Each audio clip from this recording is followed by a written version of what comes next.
Sembrado un camino de muerte y destrucción y han ocupado muchos edificios públicos en esta majestuosa ciudad. Es, de lejos, el mayor asalto de la ofensiva del Tet. El daño sorprende a los marines, entre los que se encuentra el cabo mayor Charlie McMahon de Cambridge, Massachusetts. Estábamos muy inquietos, se veía todo gris, los edificios estaban incendiados, había cuerpos por las calles, la ciudad se había alzado en llamas, no se veía civiles, no sé dónde fueron.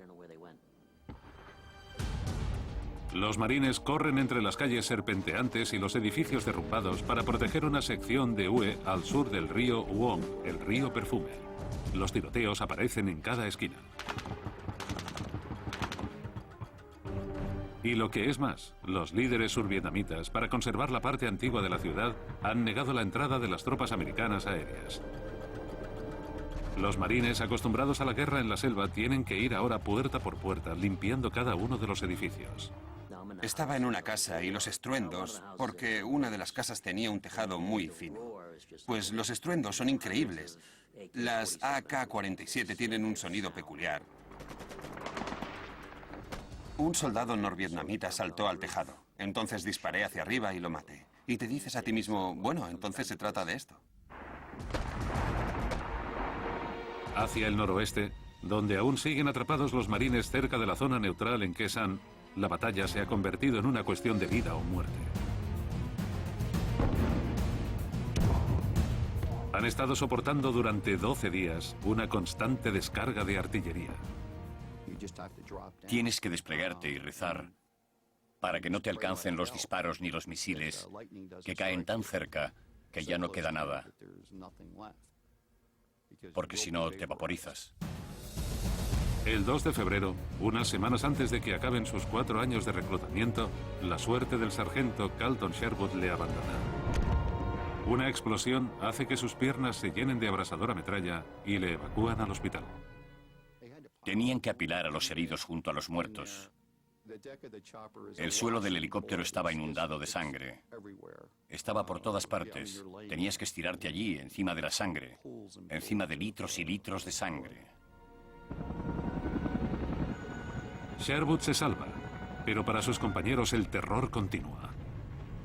3 noches más tarde, los soldados del ejército norvietnamita intentan invadir uno de los bastiones de defensa que se encuentra a 5 kilómetros de la base de la colina 861.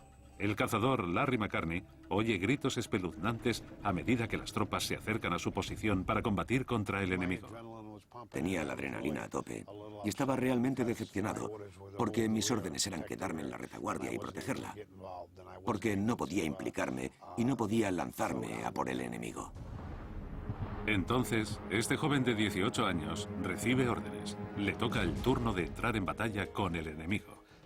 Arreglamos unas bayonetas y las cargamos y fue un combate mano a mano. Solo tenías que coger aire e ir a por ellos para cumplir la misión, sin importar cuál fuera la misión. McCartney y sus compañeros luchan durante 3 horas y finalmente consiguen echar a los enemigos de la colina 861. Pero la ofensiva del Tet todavía se está desarrollando tanto aquí como en el sur de Vietnam.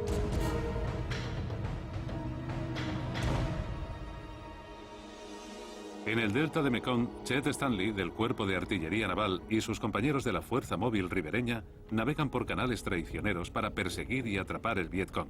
Dejabas el gran río atrás y empezabas a subir por uno de los canales. Todos nos poníamos los chalecos antibalas, los cascos y cerrábamos las escotillas. Entonces te preparabas porque abrían fuego hacia nosotros y teníamos que devolverles los disparos. Otros barcos navegan por el río para llevar a las tropas aliadas a la antigua capital de UE. Una semana después de la ofensiva del Tet, el número de marines en la ciudad alcanza los 2.500. Pero el ejército norvietnamita les supera con una proporción de 5 por cada americano. Éramos como las pilas de una linterna. Nos usaban y nos reemplazaban por otros. Era una carnicería real. Disparaban a los marines como si fueran patos de feria y nosotros les disparábamos de la misma manera. La sección del soldado raso de 19 años Walter Kaczmarek esquiva las balas, los escombros y los cuerpos descompuestos para proteger el Capitolio provincial. Kazmarek se dirige hacia un baño situado en una segunda planta para espiar al enemigo que se encuentra justo debajo. Les empezamos a disparar y entonces se acercó alguien con una ametralladora M60. Se subió en el inodoro y puso su arma en el alféizar y así fue capaz de acribillar a un grupo. Nos alegrábamos y nos sentíamos orgullosos cuando disparábamos al ejército norvietnamita o al Vietcong. Por eso estábamos allí.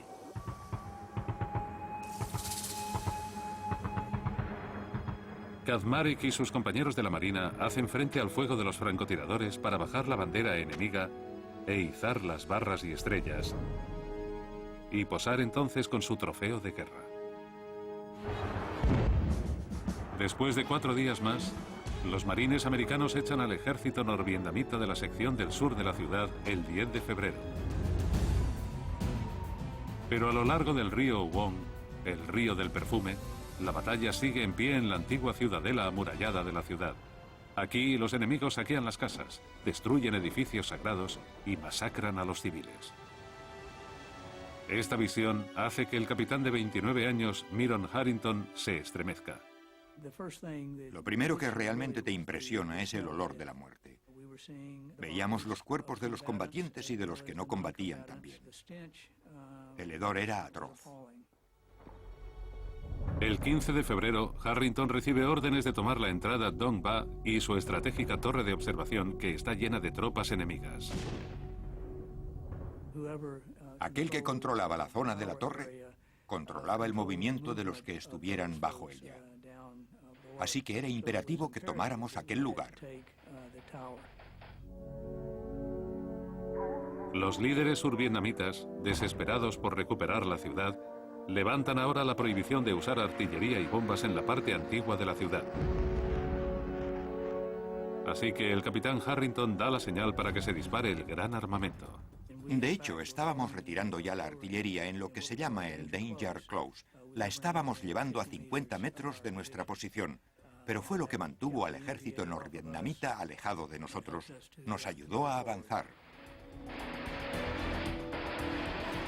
Después de 8 largas horas, los marines vencen de nuevo al ejército norvietnamita y ganan este terreno que les proporciona vistas a una parte de Hue. Pero el capitán Harrington no celebra esta victoria. 6 miembros de su compañía yacen muertos y 35 de ellos han resultado heridos. Perdí a un montón de buenos marines. Todos los oficiales resultaron heridos y fueron evacuados. Así que se podía hablar de uno de los encuentros más feroces. Las fuerzas aliadas pulverizan el ejército enemigo durante 9 días más. Unos 5.000 combatientes están muertos, más o menos la mitad de las fuerzas invasoras. Sus pérdidas son tan enormes que finalmente se retiran. Después de casi un mes de combatir por Hue, la batalla ha finalizado. Éramos poco sistemáticos combatiendo. Siendo justos, ellos deberían haber ganado la batalla. Yo estaba en una compañía en la que había varios hombres muy valientes, y creo que la audacia nos hizo ganar aquel día. La victoria se paga a un alto precio. 216 americanos están muertos. Y al descubierto entre los restos de la ciudad en llamas, se pueden ver las tumbas. Una evidencia horrorosa de la incursión comunista. En la que resulta ser la mayor atrocidad de la guerra, los enemigos matan a más de 3.000 civiles. Los supervivientes que han huido vuelven ahora a una ciudad destruida.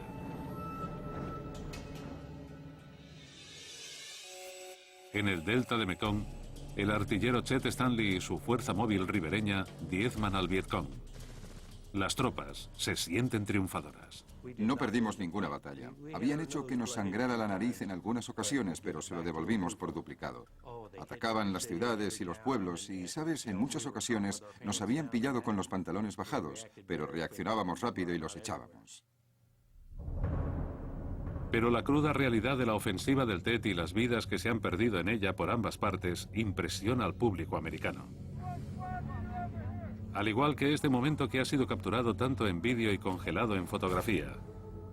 La espontánea ejecución de un prisionero sospechoso de pertenecer al Vietcong captura la aleatoria brutalidad de la guerra. El 27 de febrero, después de hacer él mismo un reportaje sobre la guerra, Walter Cronkite, uno de los reporteros de América,